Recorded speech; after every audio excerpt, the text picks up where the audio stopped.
Les Bahamas. Quelques 3000 îles, îlots et récifs, éparpillés dans les eaux transparentes de l'Atlantique et de la mer des Antilles. Des trous bleus aussi profonds que mystérieux, aux immenses forêts de pins des Caraïbes, l'archipel est une des dernières régions d'Amérique du Nord où la nature est reine. C'est un endroit unique au monde.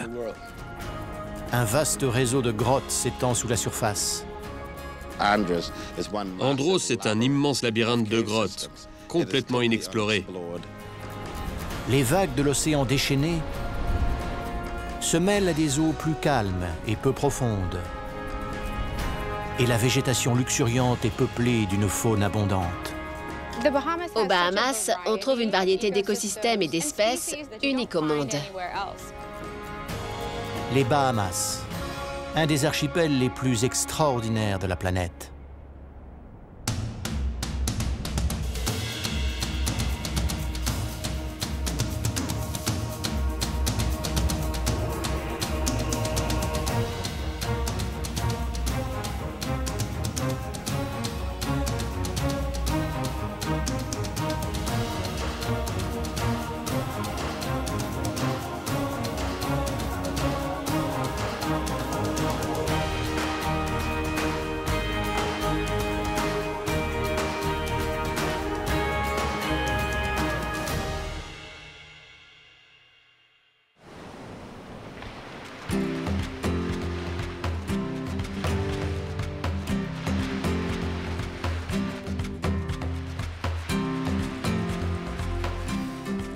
Vers l'an 900, les Loucayans, des Indiens d'origine arawak, s'établissent sur les îles de l'archipel.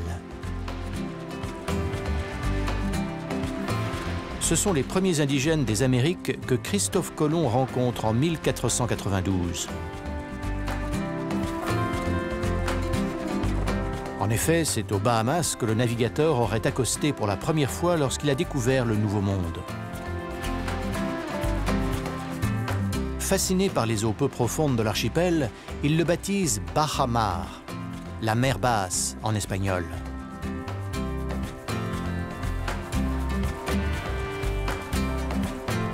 Pendant des siècles, les Bahamas ont attiré les colons, les commerçants et même les pirates.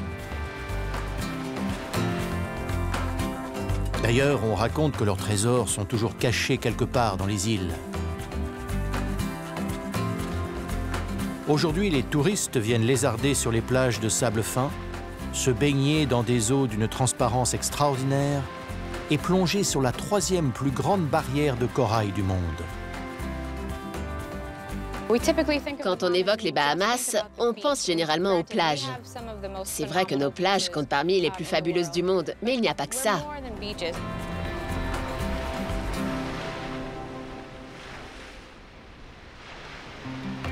Les 700 îles des Bahamas sont éparpillées à travers l'océan Atlantique sur plus de 259 000 km².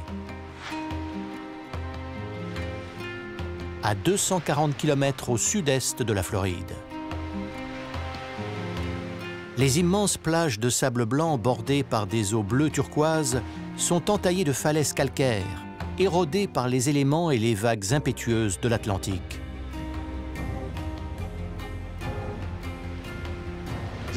Il y a des grottes, des trous bleus et des récifs sur environ 700 îles de l'archipel.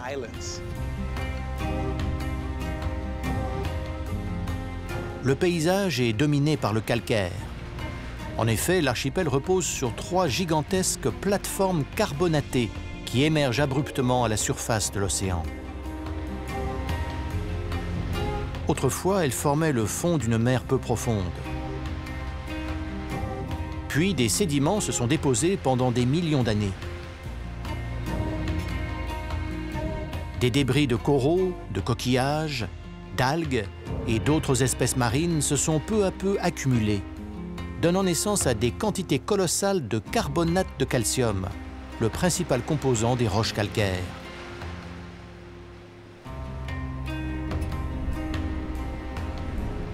Ces plateformes immergées dans l'Atlantique ont créé les fondations des bancs des Bahamas.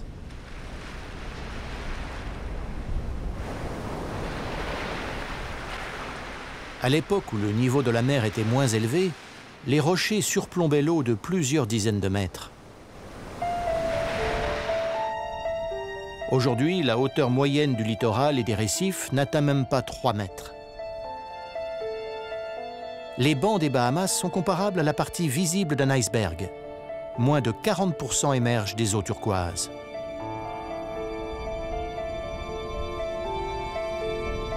Une superficie totale de 129 500 km² reste cachée sous la surface. La plus grande de ces plateformes, le Grand Banc des Bahamas, a une épaisseur de près de 4300 mètres.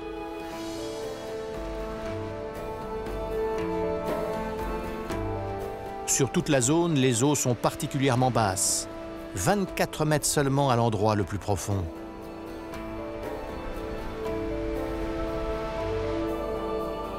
Les images satellites sont frappantes.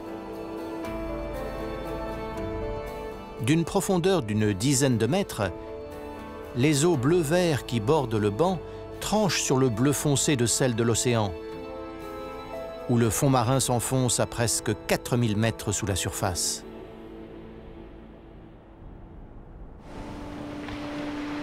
Sur l'île d'Eleuthera, ces deux masses d'eau ne sont séparées que par un isthme rocheux de 9 mètres de large.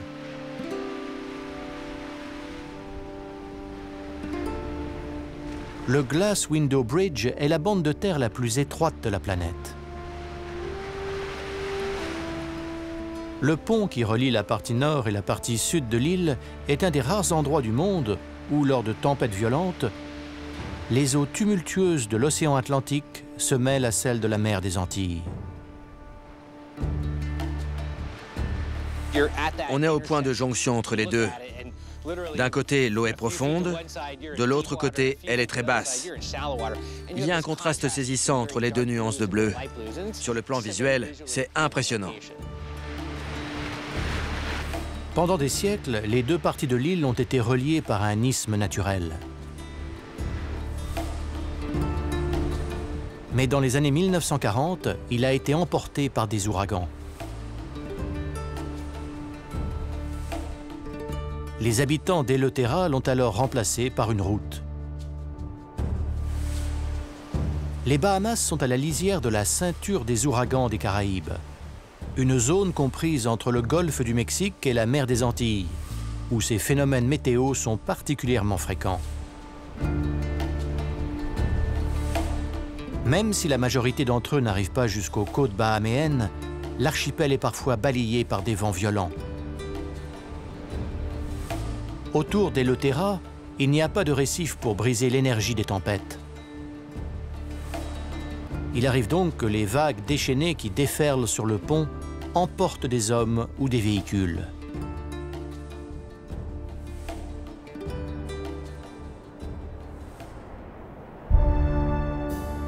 Au sud du Glass Window Bridge, deux immenses blocs rocheux dominent le paysage. Leur présence témoigne de la puissance indomptable de l'océan. Ce sont les vagues qui les ont projetés au sommet de la falaise. D'après les habitants de l'île, quand le vent souffle de la mer, il passe entre les deux rochers avec un grondement sourd, comme le mugissement d'un taureau.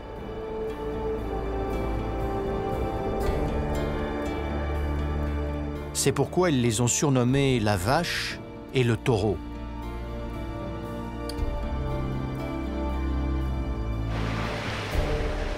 Le littoral rocheux est érodé par les vagues.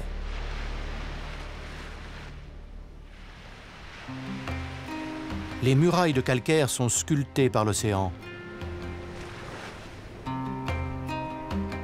Au fil du temps, celui-ci a creusé un réseau de chenaux, de grottes, de criques et de petites piscines naturelles.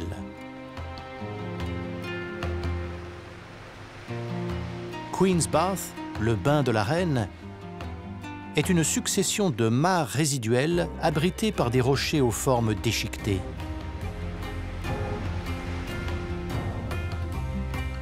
L'eau d'un beau vert émeraude est à la fois chauffée par le soleil et rafraîchie par les embruns.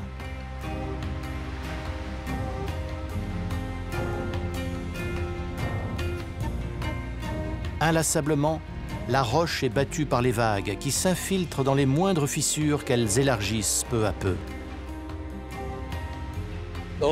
Le travail d'érosion de l'eau salée se poursuit d'année en année. C'est comme ça qu'on voit apparaître de petits trous. C'est ce qu'on appelle l'érosion alvéolaire. C'est dû à l'eau de mer qui bat la plateforme et la ronge lentement. Au bout d'un moment, ces trous finissent par se rejoindre et par former des creux plus importants. Remplis d'eau de mer apportée par les vagues, ils forment des bassins naturels peu profonds, comme ceux de Queen's Bath.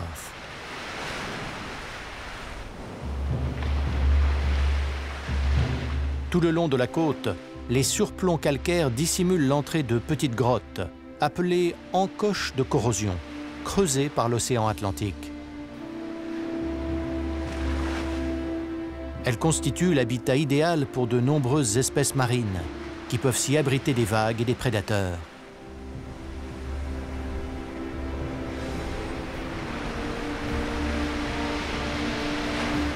En forant la roche sur plusieurs centimètres de profondeur, les mollusques attaquent le calcaire.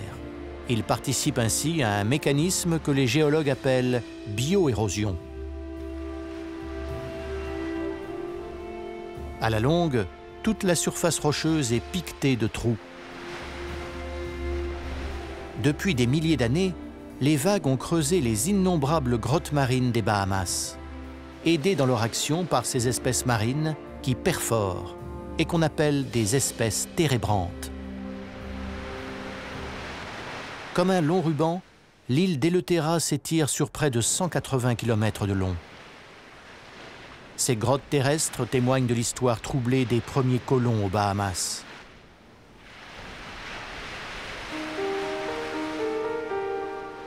Au milieu du XVIIe siècle, l'Angleterre et l'Europe continentale sont le théâtre de bouleversements religieux. Les puritains sont des protestants qui aspirent à purifier l'Église anglicane des rites et de l'organisation catholique. Fuyant les persécutions, ils se mettent en quête d'une terre d'asile où pratiquer leur religion.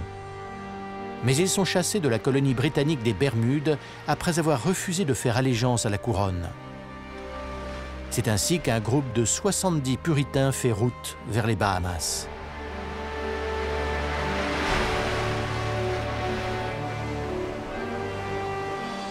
Mais ils font naufrage à la pointe septentrionale de l'archipel. Ayant perdu toute leur cargaison, ils sont contraints de s'établir sur une île.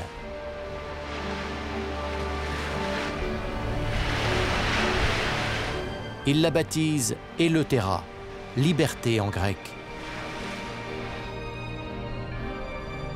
Ce groupe, qui prend le nom d'aventuriers d'Eleuthera, explore l'île et finit par trouver un refuge et le lieu idéal pour célébrer son culte, la grotte du prêcheur. Haute d'une quinzaine de mètres, l'entrée de la grotte s'ouvre sur une forêt épaisse. Mais autrefois, elle faisait face à l'océan.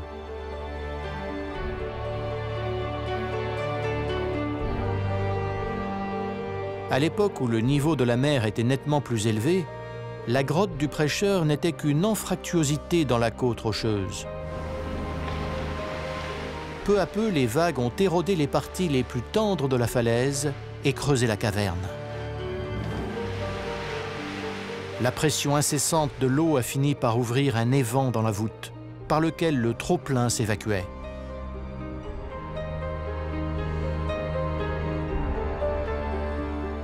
Aujourd'hui, ce sont les rayons du soleil qui plongent dans cette ouverture naturelle et illuminent les recoins les plus sombres de la grotte du prêcheur, l'un des sites historiques les plus importants des Bahamas. La grotte a servi de lieu de culte pendant un siècle. D'après les historiens, les aventuriers d'Eleuthera commémoraient chaque année le jour où Dieu les avait menés jusqu'ici. sur une île qu'ils avaient appelée la Terre Promise.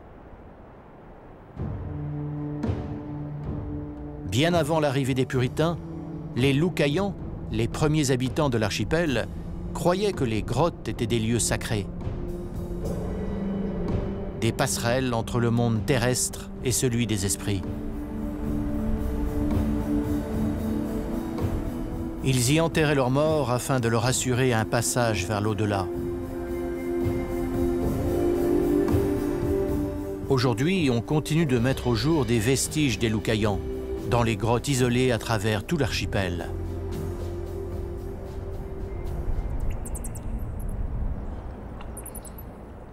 Les grottes sont un des rares écosystèmes de notre planète qui n'ait pas besoin de soleil. En l'absence de lumière, la végétation ne peut pas se développer. La chaîne alimentaire repose donc sur une ressource étonnante, des réserves inépuisables de guano de chauve-souris.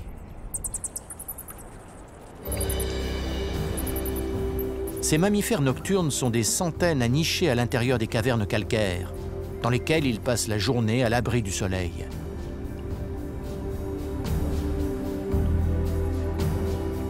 Ici, ils sont à l'abri des ouragans et des prédateurs.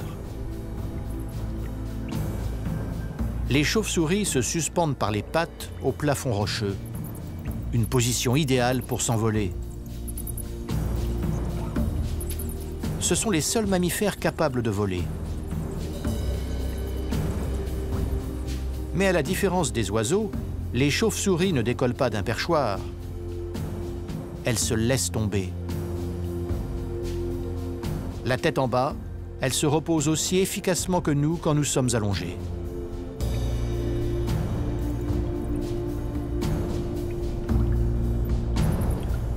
C'est grâce à leurs pieds munis de griffes qu'elles s'accrochent.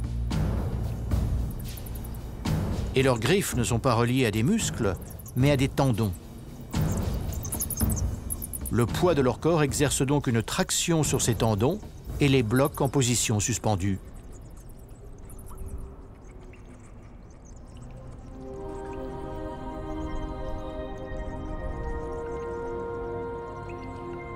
On a recensé plus de 1000 espèces de chauves-souris, qui représentent près de 25% de tous les mammifères dans le monde. À elles seules, les grottes des Bahamas servent de refuge à 11 espèces différentes.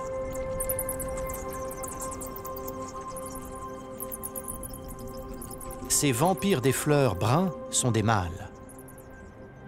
Ils se sont rassemblés pour tenter de séduire les femelles en battant vigoureusement des ailes. Un spectacle étonnant et rarement filmé.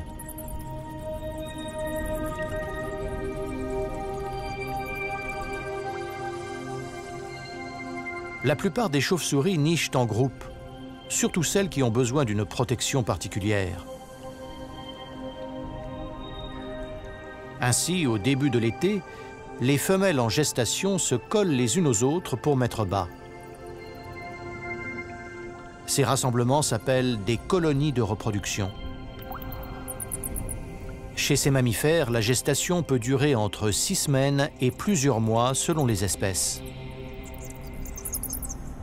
Ces sérotines se blottissent les unes contre les autres pour se tenir chaud, une priorité pour les jeunes mères. L'énergie qu'elles économisent ainsi est consacrée à une tâche plus importante, s'occuper du nouveau-né. La majorité des chauves-souris donnent naissance à un seul petit chaque année. Né aveugle et le corps nu, il est complètement dépendant de sa mère, qui ne le quitte pas. Il sera allaité pendant 4 semaines au moins. Puis dès qu'il sera assez âgé pour quitter la colonie, il se débrouillera seul.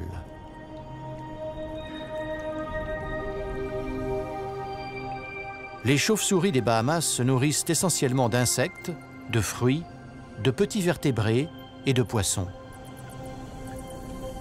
Animaux nocturnes, elles trouvent leur proie dans l'obscurité grâce à leur système d'écholocation, c'est-à-dire l'émission d'ultrasons qui rebondissent sur tout ce qui les entoure.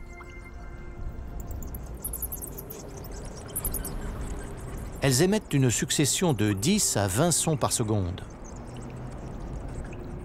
La vitesse à laquelle l'écho leur revient indique la distance qui les sépare de leur cible et de tous les obstacles. Les chauves-souris dévorent jusqu'à 1200 moustiques par heure. Et en une nuit, elles consomment l'équivalent de leur propre poids en insectes. Le processus de digestion est très rapide et entraîne une production abondante de guano, qui s'accumule parfois sur plusieurs dizaines de centimètres sur le sol. Les grottes sont couvertes d'un mélange de feuilles, de plantes et de fruits apportés par les pluies, et de guano excrété par les chauves-souris. Ce compost épais est l'habitat idéal pour les bactéries et les champignons qui constituent le premier maillon de la chaîne alimentaire.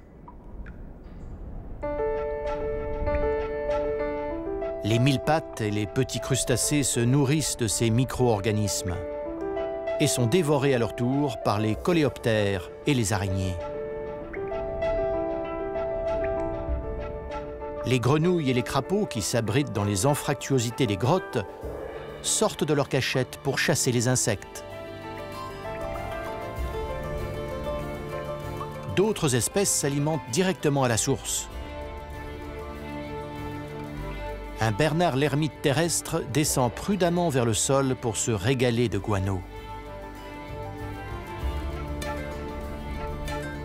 Il s'aide de sa pince gauche pour descendre le long de la branche. La droite lui sert à se nourrir. Une paire d'antennes courtes appelée anténules lui permet de sentir et goûter la nourriture. Enfin, deux yeux à facettes et une seconde paire d'antennes plus longues repèrent le moindre danger. Une coquille spiralée assez grande pour son corps protège son abdomen mou des attaques des prédateurs. La grande pince gauche est aussi utilisée pour bloquer l'entrée de la coquille. Les bernards l'ermite n'ont pas d'exosquelette dur. C'est pour cela qu'ils sont obligés de s'abriter dans une coquille abandonnée par d'autres crustacés marins. Ils comptent parmi les crustacés les plus répandus sur Terre. Il en existe plus de 500 espèces. Certaines plus petites qu'une pièce de monnaie, d'autres aussi grosses qu'une noix de coco.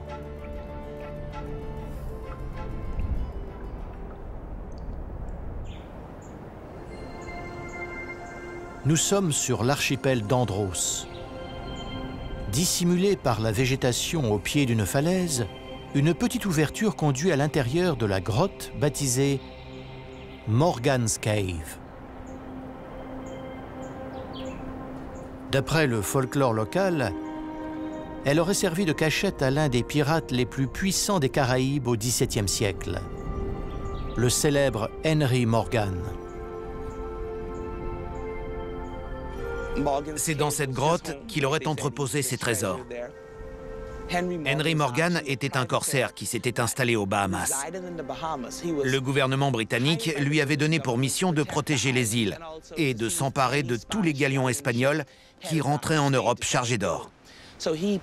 Un de ses quartiers généraux se trouvait sur Andros, parce que depuis le cap de Morgan's Bluff, on pouvait surveiller le passage des bateaux. La plupart des navires espagnols coupaient à travers l'archipel pour rejoindre l'Atlantique. Et d'ici, Morgan pouvait les surveiller et les attaquer. Voici le cap de Morgan's Bluff. Une falaise escarpée battue par les vagues de l'océan Atlantique. Érodée par l'eau de mer, le vent et la pluie, la roche déchiquetée est piquetée d'anfractuosité. C'est le point culminant d'Andros, le plus grand archipel des Bahamas. Sur Andros, la faune est extrêmement riche.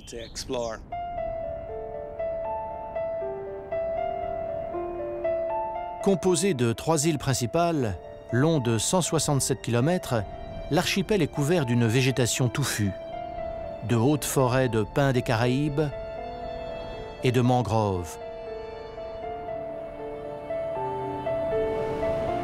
En superficie totale, il est plus grand que toutes les autres îles des Bahamas réunies.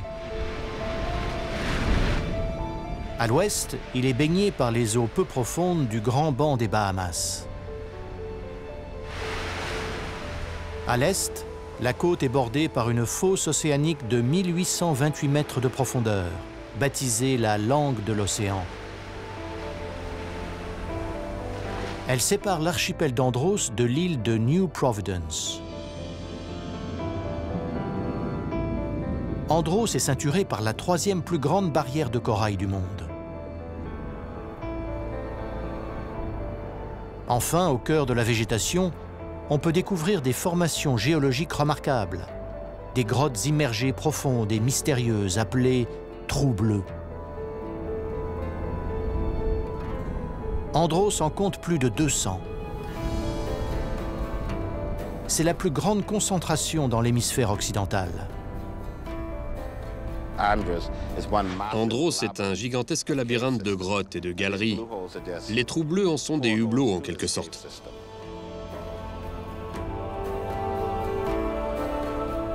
Comme dans le reste des Bahamas, les fondations calcaires d'Andros ont été rongées par l'eau. Il y a plus de 300 000 ans, lors de la dernière glaciation, le niveau de la mer a baissé de près de 120 mètres. L'archipel s'est alors retrouvé exposé aux éléments.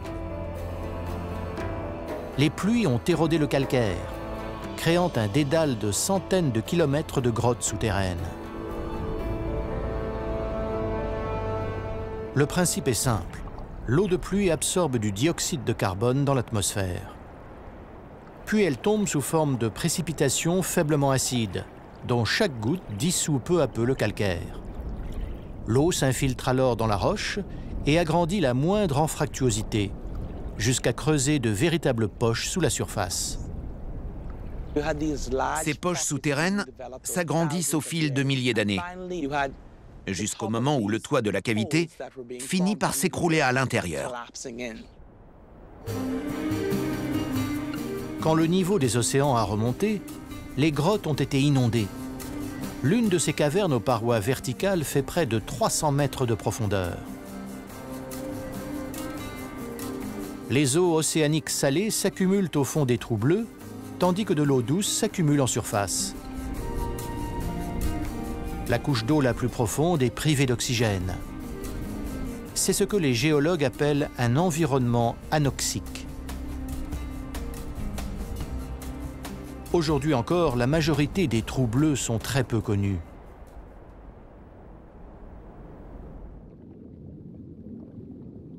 En effet, l'exploration de ces labyrinthes de grottes est extrêmement dangereux, même pour des plongeurs confirmés.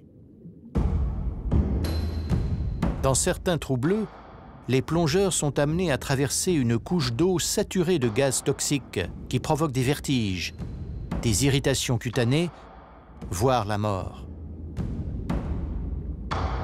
Les trous bleus ont fait plus de victimes dans le monde que l'ascension de l'Everest. Tout au fond, l'absence totale d'oxygène et de lumière en fait l'un des milieux les plus hostiles de la planète. Malgré cela, il grouille de micro-organismes qui se sont adaptés à ces conditions extrêmes. L'étude de ces formes de vie offre aux scientifiques un aperçu du passé de la Terre il y a plus de 3 milliards d'années, lorsqu'il n'y avait pas encore d'oxygène à sa surface. Elle pourrait aussi nous permettre de comprendre comment la vie pourrait exister sur des planètes dépourvues d'une atmosphère respirable.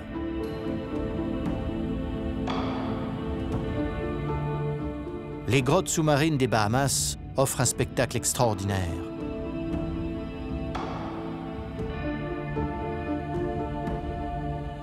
Avant qu'elles ne soient immergées il y a des millions d'années, l'eau de pluie légèrement acide s'est infiltrée dans le sous-sol en dissolvant le calcaire.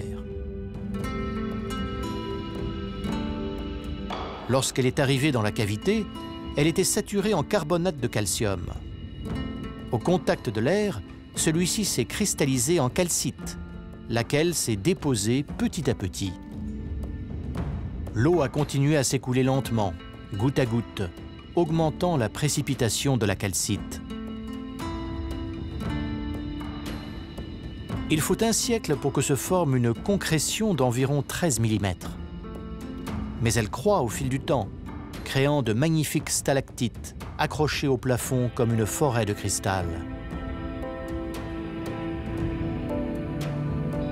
Dans le même temps, l'eau qui goutte plus rapidement tombe à la verticale des stalactites jusqu'au plancher de la grotte, donnant naissance à des stalagmites. Quand les deux concrétions se rejoignent, on obtient une colonne.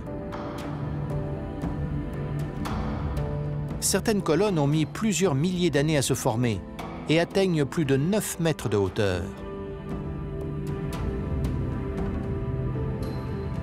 Si les entrailles des trous bleus recèlent les secrets du passé de la Terre, à leur surface, on trouve un élément capital pour la survie des Bahaméens. En effet, les précipitations sont peu abondantes au-dessus de l'archipel, et l'eau douce est une denrée rare. Il y a deux façons de se procurer de l'eau douce. On la récupère dans des citernes, et on espère qu'on aura de quoi tenir toute l'année, ou on la pompe dans des lentilles d'eau douce. Pendant les pluies, à la surface des trous bleus, une mince nappe d'eau potable se forme sur la couche d'eau salée plus dense. Certaines lentilles ne font que quelques dizaines de centimètres d'épaisseur. Sur les petites îles comme Eleuthera, c'étaient les seules réserves d'eau potable jusqu'à ce qu'on mette au point des systèmes de dessalement de l'eau de mer. À Andros, où les îles sont très grandes, les lentilles d'eau douce peuvent être très épaisses, jusqu'à 15 mètres parfois. Les trous bleus terrestres d'Andros fournissent plus de 22 700 mètres cubes d'eau par jour. Les plus abondants se trouvent au cœur de l'archipel et sont entourés de pins des Caraïbes. Les forêts de pins jouent un rôle important parce qu'elles font office de mécanisme d'osmose. Chaque arbre retient l'eau potable près de la surface. La lentille est une sorte de grosse bulle d'eau douce à la surface d'un immense plateau calcaire. Si on coupe les arbres, il n'y a plus de pression pour retenir l'eau et celle-ci s'écoule. La forêt de pins du parc national de Blue Hole est l'une des plus vastes qui restent sur Terre.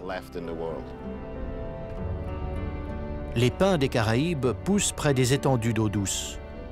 On ne les trouve que sur les îles du nord de l'archipel des Bahamas. Sur Andros, ils peuvent atteindre 45 mètres de haut et abritent une faune nombreuse et variée.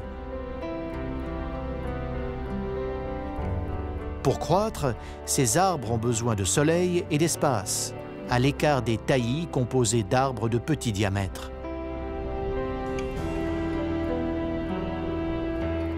Pendant la saison sèche, les taillis sont débroussaillés par les incendies naturels qui éliminent ainsi la compétition pour la lumière.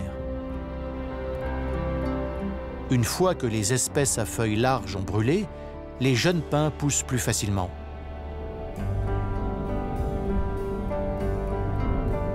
Les botanistes appellent ces forêts de pins des Caraïbes des pyroclimax, car sans les incendies, elles ne survivraient pas aux Bahamas.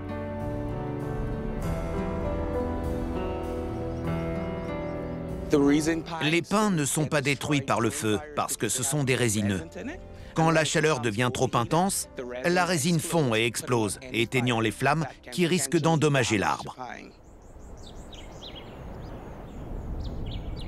Les forêts de pins d'Andros sont un véritable paradis pour les ornithologues. Elles grouillent d'oiseaux. C'est vraiment fascinant. La faune est omniprésente. On entend plein de chants d'oiseaux quand on se promène.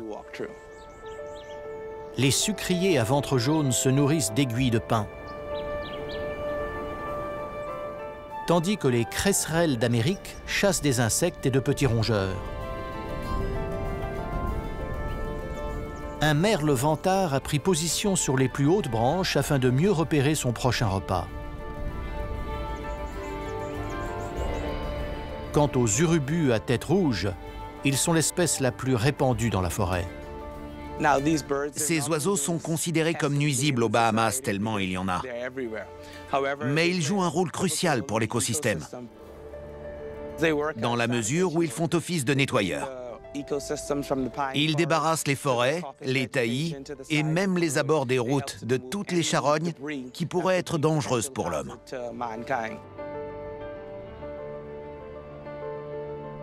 L'archipel des Bahamas s'enorgueillit de plus de 1400 espèces de plantes et d'arbres. Les plantes ont une influence énorme sur les habitants et la culture des Bahamas. Les îles ont été coupées du monde pendant de longues périodes, du temps des colons britanniques loyalistes, mais aussi à l'époque de la traite des esclaves, puis au moment de l'indépendance. On n'avait pas la possibilité de se rendre chez le médecin ni dans une pharmacie. Obligés de se débrouiller seuls, les insulaires ont découvert les vertus médicinales de nombreuses plantes indigènes et inventé une médecine traditionnelle et naturelle. Cette médecine traditionnelle est un héritage de nos ancêtres africains, qui faisaient infuser les feuilles et l'écorce de certaines plantes dans de l'eau bouillante, en guise de thé ou de fortifiant. Autrefois, il n'y avait ni dispensaire ni hôpitaux. C'était nos parents qui assuraient la fonction de médecins. Ils allaient cueillir des plantes dans les taillis pour soigner certaines maladies, comme le rhume, la grippe, les douleurs d'estomac, etc.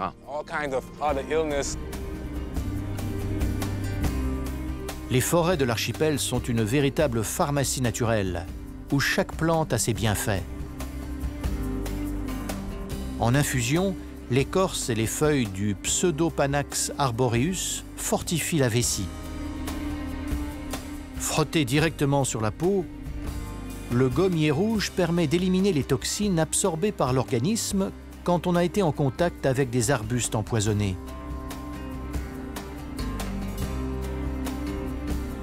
Et certains consomment les feuilles d'agapanthe pour soigner le rhume et la grippe. La nature permet de résoudre tous les problèmes.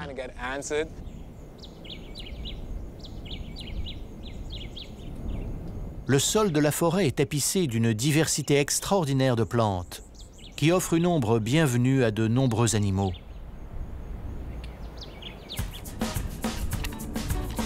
Les taillis sont peuplés par la plus grande population de crabes de terre communs des Bahamas. Dans l'archipel d'Andros, les crabes font partie de notre patrimoine. Dans le monde entier, les Androsiens passent pour de grands amateurs de crabes, considérés comme un mets particulièrement délicat dans tout le pays. Ces crabes peuvent atteindre une trentaine de centimètres d'une pince à l'autre. Lorsqu'ils muent, ils se débarrassent de leur carapace devenue trop petite et absorbent de l'eau avant que la nouvelle carapace ne se forme. À l'époque de la reproduction, les femelles migrent vers le littoral afin de pondre dans un milieu côtier.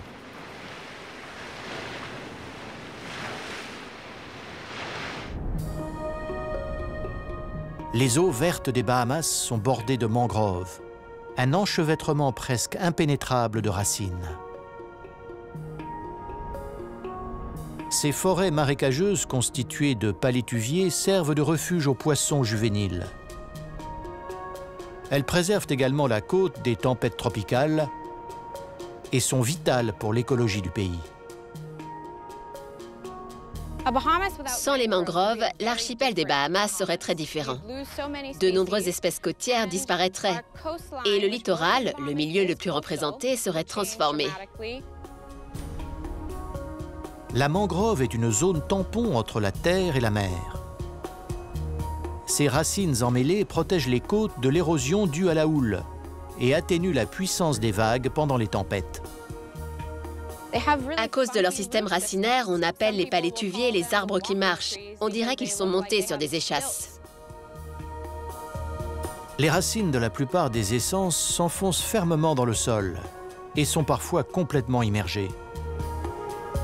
Les palétuviers, eux, sont des arbres typiques des zones côtières tropicales. Ils doivent se défendre contre le stress salin et le stress hydrique des sols. Pour cela, ils possèdent un système racinaire et des moyens de lutte très intéressants contre les mécanismes de dispersion dans un environnement aquatique. Les racines aériennes des palétuviers absorbent directement l'oxygène. C'est le résultat de leur adaptation à un milieu saturé d'eau salée. Les cellules de ces racines sont équipées de filtres minuscules qui pompent l'eau et rejettent la majeure partie du sel qu'elle contient. La majeure partie, mais pas toute. L'arbre doit alors éliminer l'excès. Certaines espèces de palétuviers l'excrètent par leurs feuilles sous forme de petits cristaux qui seront rincés par la pluie. D'autres le canalisent dans les vieilles feuilles, qui jaunissent, tombent et se décomposent, devenant ainsi le premier élément de la chaîne alimentaire de cet écosystème. Les feuilles des palétuviers tombent dans la mer, où elles nourrissent les larves des petits crustacés et des petits poissons qui vivent dans ce milieu. Les racines enchevêtrées offrent une protection bienvenue à de nombreuses espèces marines.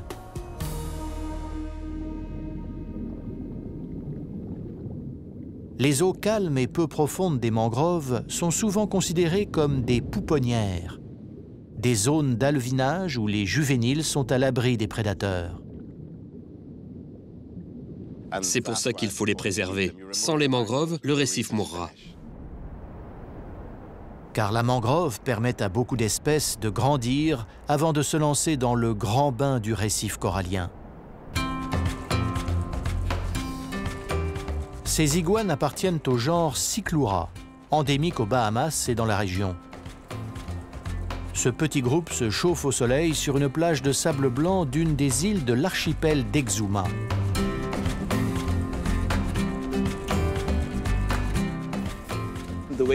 Leur démarche, leur couleur, tout ça en fait des animaux magiques.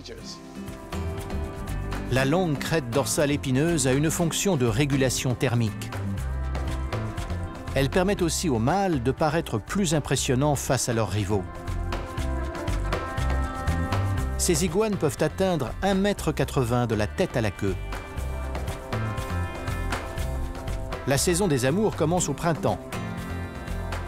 Les femelles pondent entre 2 et 9 œufs une fois par an. L'incubation se fait dans des termitières ou dans un terrier qu'elles creusent dans le sable. Elles veillent farouchement sur leur terrier jusqu'au moment où les œufs éclosent, 90 jours plus tard.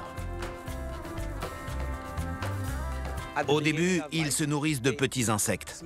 Mais en grandissant, ils deviennent presque exclusivement végétariens.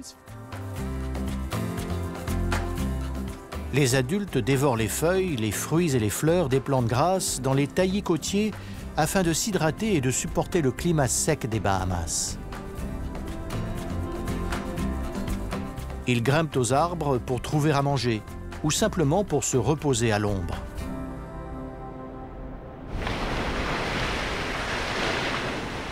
Les espèces du genre Cycloura sont menacées d'extinction. Elles sont chassées pour leur chair et sont victimes des chiens et des chats sauvages. Elles sont aussi braconnées par les trafiquants d'animaux de compagnie. Mais désormais, ces iguanes sont protégées dans tout l'archipel.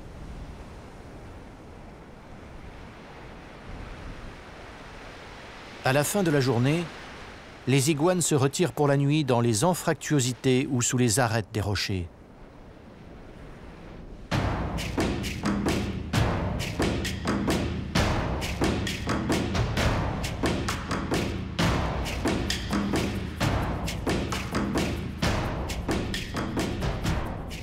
Des mangroves labyrinthiques aux trous bleus mystérieux, les Bahamas présentent une grande diversité d'écosystèmes, peuplés d'une faune d'une richesse remarquable. Les trous bleus d'Andros nous font pénétrer dans un monde sous-marin étrange et méconnu. Le plateau calcaire d'Andros est un gigantesque labyrinthe de grottes et de galeries. Les trous bleus en sont des hublots en quelque sorte. On peut aussi se promener dans d'immenses forêts de pins et de taillis denses. Les Bahamas sont un endroit fabuleux pour les amoureux de la nature, tellement il y a de choses à voir. Les falaises de calcaire sont bordées d'immenses plages de sable blanc. On y voit des falaises escarpées, des grottes fabuleuses, des mangroves et des espèces uniques à l'archipel. Les Bahamas, un trésor naturel inestimable, posé au milieu des eaux cristallines de l'océan.